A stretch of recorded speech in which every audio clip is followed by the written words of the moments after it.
everybody. Jesse Adams here at the Actors Warehouse, and I'm with a great friend of mine, Mr. Richard Hoggatt. Long time, man. How Hey, you doing? man, seems like a long time, but Yeah. it's been going on. Oh, yeah, man. You know, we just got connected, man. You're doing some great things. You've always been on the cutting edge.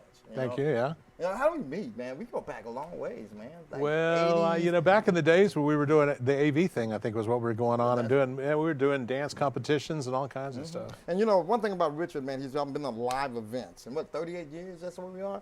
And it's always been on the cutting edge with the latest equipment. I mean, I came in, but the one thing Richard always did, the people around him always learned. If you asked, if you were here and you asked him a question, he would fill you in.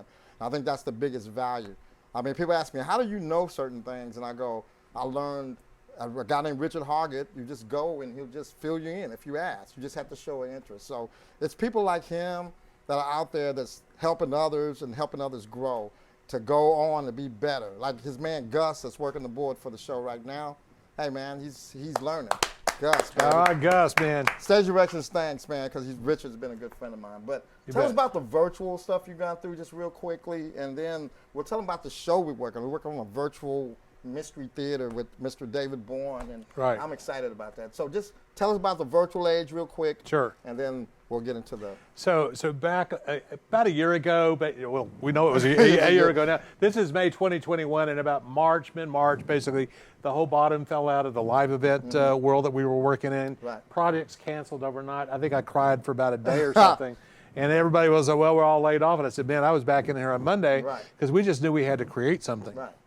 And we had, you know, behind us, we had these LED screens that we've had. We had all this production equipment. I just bought this brand new, beautiful Sony FX9 camera. Beautiful camera. And we came back and it said, well, without spending any money, because we don't know how much we're going to get, let's put this together. And we started exploring. I said, I turned off the highway where we were with our live events, basically, going down this road, this dusty road of no certain future, bumping down the whole thing, and said, we have to create something virtual. And virtual was kind of a new word, really, when we first got started at this thing. It was kind of coming down at that point in time, and we looked at it, we said, okay, what do we got to do? Well, we've done experiential events before, and so we said, well, how do we make the studio with the lighting and all of this technology we have, and fireworks, lasers, the skill set that we have, how do we make it experiential for people? Because it can't be boring, and we've never been that. That was the first thing that we said. And the second part of it that we looked at is, how do we make it engaging? Now, everybody on the planet in the AV business came up with we do virtual events. I mean, everybody. And some of them have done okay. We looked at it, we said we had to create an experience, basically, that engages the audience.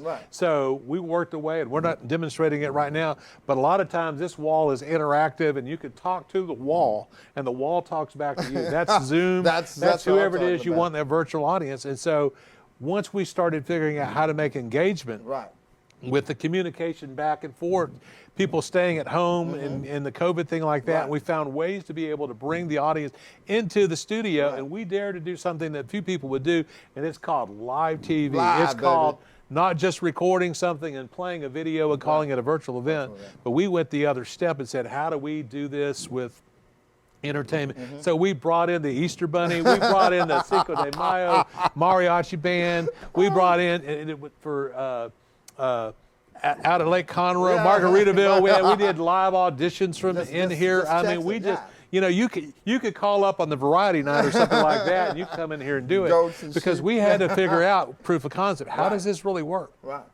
So we started working all that out. We couldn't get a gala to save our life and all that, but we started going after the graduation industry because schools couldn't do live graduations. And so one of our first clients, Yes Prep, came in and we did 12 class graduations, and they wanted this thing live. Everything that we talked about, this, we want it live, we want it to be an experience, and we want the people to feel like they didn't just watch something.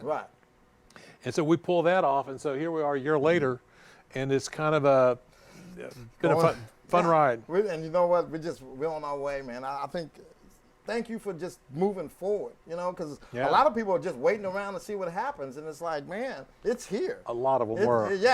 So they're moving, and things are going we back didn't. to We normal. didn't take time. I mean, we looked at unemployment, and we had people in our company that were part of the live event part of it But Gus, me, Jay, a couple of us kind of said, okay, we're going to keep this thing going in the virtual world, and it's been quite an experience and a lot of fun. You know, we have this show we're working on right now. It's not a show, it's a virtual mystery theater. And I think, man, we stepped in on that, and we got with the awesome Mr. David Bourne. Warehouse is your industry connection.